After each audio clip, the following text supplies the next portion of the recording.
एक दो तीन। नमस्कार, खबरिया टॉप में आप सभी का स्वागत है। मैं कुमार रवि।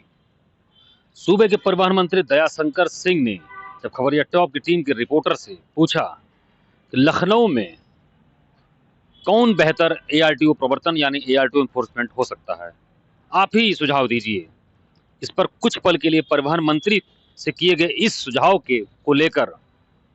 खबरिया टॉप की टीम का और रिपोर्टर रुक गया और कहा कि ठीक है, हम सर आपको बताते हैं बाद में। जी हाँ, एक ऐसे मुद्दे पर खबरिया टॉप की टीम ने सूबे के परिवहन मंत्री से बयान लेने का प्रयास किया। जब वो उस बयान के साथ जुड़े तो यह प्रकरण उठा। दरअसल मामला यह है कि आज लखनऊ आरटीओ प्रवर्तन की टीम ने अलग अलग राजधानी लखनऊ के सार्वजनिक मार्गों पर Awadh bus station, Nadarganj, Amausi area में तमाम ऐसे जगहों पर ताबड़तोड़ अनधिकृत प्राइवेट वाहनों के खिलाफ अभियान चलाया। इसके दौरान तकरीबन 30 ऐसे जो बसों का चालान किया गया, उनके खिलाफ आवश्यक कार्रवाई की गई, प्रवर्तन की कार्रवाई की गई। और एक दिन पहले ही अभी सूबे के मुख्यमंत्री ने परिवहन विभाग की एक समीक्षा बैठक शाम 6:30 बजे ली थी और इसमें काफी सारे गाइडलाइंस, सख्त निर्देश दिए थे कि किसी भी तरीके से सड़क पर सुरक्षित परिवहन साधन चलने चाहिए। और इसी को लेकर आज ताबड़तोड़ अभियान आरटीओ टीम की प्रवर्तन ने जो है राजधानी के प्रमुख मार्गों पर किया। इसी को लेकर दिल्ली जो प्राइवेट बस ऑपरेटर संघ के जो पदाधिकारी हैं उनमें खलबली मच गई। दरअसल आपको बता दें कि दिल्ली ऑपरेटर संघ के जो सैकड़ों की संख्या में उनसे जो है संबद्ध जो स्लीपर बसें हैं, प्राइवेट बसें हैं, उनका संचालन यूपी के रास्ते बिहार तक को गोरखपुर, बनारस, अयोध्या तमाम ऐसी जगहों पर होता है जहां पर जो यात्री एक दूसरे प्रांत से आवागमन करते हैं। ऐसे में जब उन्नाव सड़क डबल डेकर का जो सड़क हादसा हुआ जिसमें 18 लोगों की मौत हो गई, तो ऐसे में सूबे के मुख्यमंत्री ने काफी सख्त रवैया अपनाया और उसके बाद परिवहन मंत्री खुद एक्शन में आ गए और वो सड़क पर खुद आते जाते चेकिंग करने लगे। इसके बाद से चेकिंग अभियान में काफी जो है तेजी लाई गई और उसके बाद इस तेजी को देखते हुए जब यह कार्रवाई बहुत तेजी से होने लगी तो जो प्राइवेट ऑपरेटर्स जो दिल्ली के थे उनमें खलबली मच गई। उनका कहना था खबरिया टॉप की टीम के साथ कि वो अभी एक दिन पहले ही परिवहन आयुक्त चंद्रभूषण सिंह से मिले थे और अपनी समस्याओं को रखा था और उसके बाद ठीक जो सरकारी आवास बंगला नंबर 9 पर परिवहन मंत्री दयाशंकर सिंह के साथ भी उनकी मुलाकात हुई, जहां पर सूबे के परिवहन मंत्री ने उन्हें आश्वस्त किया कि जो भी ये अंतरराज्यीय इंटर स्टेट ट्रांसपोर्टर हैं उनको हर तरह से सहयोग यूपी के परिवहन विभाग या मंत्रालय से मिलेगा। लेकिन जब आज उन बसों को वहां पर रोक दिया गया, ऐसे में इन जो निजी ऑपरेटर्स के दिल्ली के संघ के लोगों का कहना था कि जब बसों को इस तरीके से उनके खिलाफ कार्रवाई की गई लखनऊ में चौक चौराहों पर, तो ऐसे में बड़ी संख्या में यात्रियों को काफी दिक्कतों का सामना करना पड़ा। उनमें से तमाम यात्री अयोध्या या गोरखपुर की यात्रा करने वाले थे।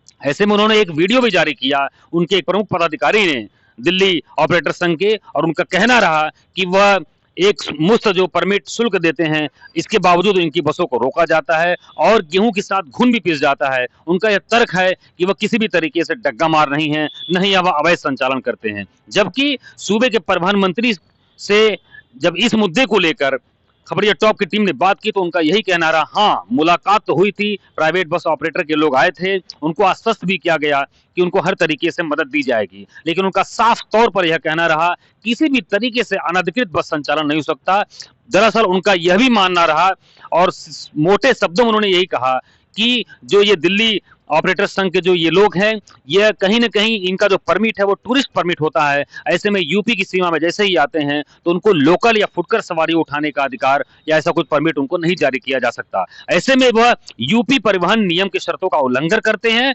और उन्होंने यह भी जोर देकर परिवहन मंत्री ने कहा, अगर दिल्ली ऑपरेटर संघ के इंटर स्टेट संघ के जो बस ऑपरेटरों को अपने यहाँ बस चलानी है तो उन्हें यहाँ पर या तो उसके मुताबिक परमिट लें या फिर यहाँ पर अनुबंधित कराएं, तभी वो यूपी की सीमा में एंट्री पा सकते हैं।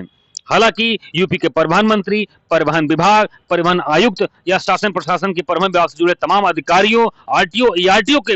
के इन बातों को लेकर और साथ ही दूसरी तरफ दिल्ली बस ऑपरेटर के जो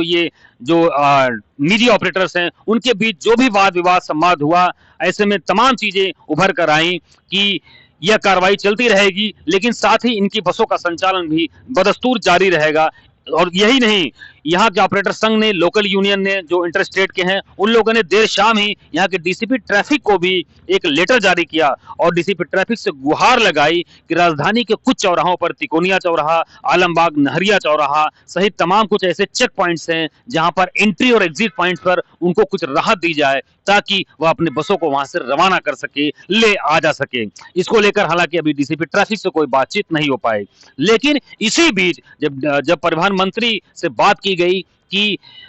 बात सड़क हादसों, दिन पर दिन बढ़ रहे सड़क हादसों पर हो रही है, तमाम अभियान चलाए जा रहे हैं, सूबे के मुख्यमंत्री भी इस पे सख्त लहजा अपनाए हुए हैं, आप भी लगातार आते जाते सड़कों पर अभियान चलाते हैं, बावजूद इसके लखनऊ में अभी तक किसी भी एआरटीओ प्रवर्तन की तैनाती नहीं हुई है। बता दें कि इसके पहले यहाँ पर केवल एक एआरटीओ प्रवर्तन इन्फोर्समेंट अमित राजेंद्र राय थे, जिनका स्थानांतरण समय पूरा होने के बाद गाजियाबाद हो गया और वह यहाँ से रिलीफ पाकर गाजियाबाद में पोस्टिंग पा चुके हैं। उसके बाद से 30 जून के बाद से ही यहाँ पर कोई भी एआरटीओ एनफोर्समेंट इस मौके पर नहीं है। ऐसे में यहाँ पर केवल एक लखनऊ आरटीओ प्रवर्तन, जो पूरे संभाग का जो एक कंट्रोलिंग अफसर होता है एनफोर्समेंट का, और साथ में केवल 4 पीटीओ इस पूरे लखनऊ संभाग, जिसमें रायबरेली, उन्नाव सहित तमाम जनपद आते हैं, वहां पर चेकिंग के अभियान को अंजाम दे रहे हैं। और यह भी है कि वही अकेले एआरटीओ शासन प्रशासन के साथ मीटिंगों में, कमिश्नर के साथ रोज आए दिन हो रहे मीटिंगों में वीआईपी प्रोटोकॉल को भी, और केंद्र से आ रही जो भी कमिटी आती है उनके साथ जो परिवहन विभाग या इन्फोर्समेंट टीम के जो आउटपुट या जो भी फीडबैक देना होता है उसमें भी उनका इन्वॉल्वमेंट होता है। तो ऐसे में सवाल उठता है कि किस तरीके से रोड सेफ्टी गाइडलाइंस या जो चेकिंग अभियान है लखनऊ शहर राजधानी मुख्यालय पर चल पाएगा जब यहाँ पर एआरटीओ इन्फोर्समेंट कोई नहीं होगा। ऐसे में इसी बात पर परिवहन मंत्री ने कहा, अब आप ही बताइए, गंभीर समस्या है कि किसको जो है एआरटीओ इन्फोर्समेंट यहाँ पर तैनात किया जाए। हालांकि उन्होंने इस बात को टालकर रिपोर्टर के पाले में अपनी बात रख दी, लेकिन वह भी बखूबी जानते हैं कि यह मामला बड़ा पेचीदा है और यहाँ पर किस तेज तर्रार एआरटीओ इन्फोर्समेंट की तैनाती की जाए।